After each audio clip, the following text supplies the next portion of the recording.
देखि नियंतु चाउल बरा पई आवश्यक सामग्री सब कौन कौन नहीं मैं आपण मानको देखै दउछि।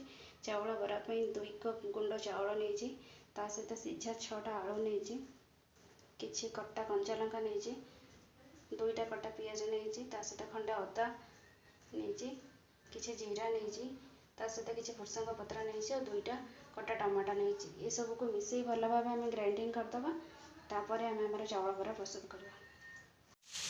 देखि नियंतु से सब को ग्राइंडिंग कर मुझे एकाठी करके रखी ये बटाटा को मन रखु तो बेसी पानिया टिके करेंगे हाथ में धरला भाई ये सब साइज करेंगे देखो कड़े किसी तेल गरम कर धीरे धीरे साइज कर रखिद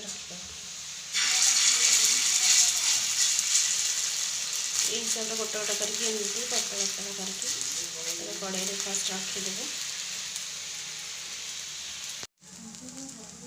देखो 2 मिनट भितर केते कलरफुल देखा जाए धीरे धीरे एमती एपट सेपट कर और गैस फ्लेम को सब लो ही रखुवे।